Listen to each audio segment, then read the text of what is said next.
KUGAN CASSIUS for Rifle TV in association with McGUIGAN Marbella. We're in Belfast here today for the final press conference of the media tour. With me, I've got Barry McGUIGAN. Barry, what is that book you have in your hand? First that was given to me by Jerry McGuire, who he does a lot of our printing, and he's an incredible guy.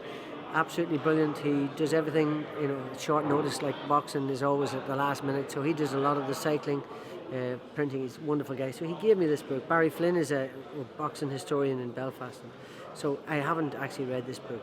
So boxing fans out there, get a look at it. Great plug for the Little book. Book of Irish Boxing. It's a good plug for you, Barry. So you owe me a fortune. Go on. Unbelievable turnout, first of all, and what a reception for Carl, and a very frosty one for the boys. For the other, it was always going to be. team. It was always going to be, and I shouldn't have called Eddie an arsehole. That's not nice. Why did you do that, Barry? Because he annoyed me, and because he's been annoying me for the last couple of days. And I shook his hand afterwards and said, "Look, it's just banter juice." Whatever the hell that is. Anyways. You're like throwing me off there, Barry. Exactly. So, but it was good fun. It was hostile because we have. I mean, have you ever experienced an atmosphere like that? No, I've never been to a press conference like this. IFL. So the Irish fans are. I mean, and they also consider themselves British here in Northern Ireland, but they're the best in the world. I mean, there is nobody better. And you see, Eddie just didn't wind me up and Carl up. He also wound them up, and they all felt insulted by him, and that's why he got such a. I couldn't hear a word he said. I mean, they were so hostile towards him, genuine hostility. So it never bubbled over, but they don't like that sort of sarcasm, and you don't need to be facetious, and it's unnecessary. So that's all. And I think they just let him know that. But I asked them to give Scott, but because of the animosity towards Eddie and Joe Gallagher, it bubbled over, and we didn't really hear what Scott had to say either. But I did ask them to give him respect. But because I have respect for Scott Quigg. Scott Quigg is a good fighter.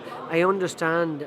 More than Joe Gallagher or Eddie Hearn or anybody else, I understand a lifetime of commitment to boxing in the driving seat, being in there where punches are flying over your head, and you're blowing out your backside, and there's 5 rounds to go, and you got nothing left in the engine. I know that, and I understand that, and Eddie hasn't got a clue what that is. All he does is promote fights, and the fact is that we get upset when people say irritating things that are annoying and unnecessary, and that's why that overflowed today, and that's why that it was hostile. We've seen 3 intense press conferences in 3 days, 3 different cities.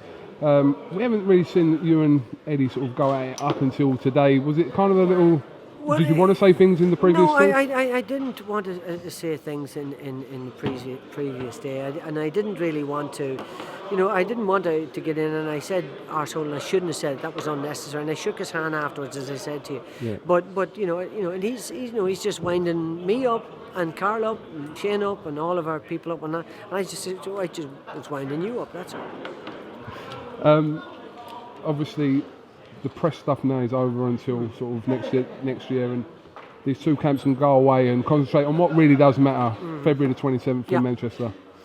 That's what it's all about. We can talk to a blue in the face, and we can slag off and say what we want. We will have more support, and we will have a louder and more vociferous fan in the arena.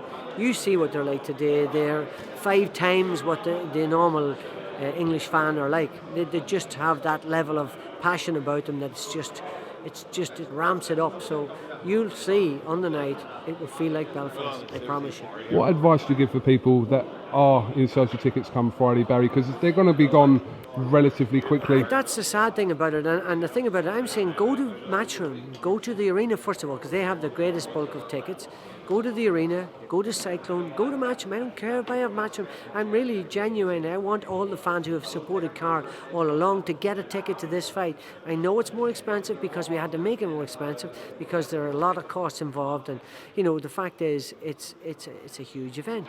So but go anywhere you can get the tickets. Go and get them. Just finally, Barry, just looking at the last 3 days, watching it from an outside perspective, it's difficult to see how the fight was ever made when you see the two camps, how they are. And Yeah, no, but that's why I stepped back. That's why I stepped back and let Blaine and Jake, particularly Jake, sort it out with Eddie, because it had to happen, and it would be unfair on the fans that it didn't happen. I keep looking up at you. That's the one thing when I watch these interviews back, and you can raise it slightly, and if you could put your head like that, that'd be great. Standing like this, But Barry. it's like Joe Gallagher when he's talking to people. He looks down at the ground, or he looks over here. He can't actually look in the eye. The bloody idiot. You just gotta look people in the eye, Joe. Learn your lesson. Talk to people passionate. That's why you're subtracted from being Irish. You don't. When Irish people look you in the eye, mate, do that. Barry McGuigan, thank you very much for talking to iFL TV, and I'm sure we'll catch up with you soon. I'll get the acronym right at the beginning. IVF.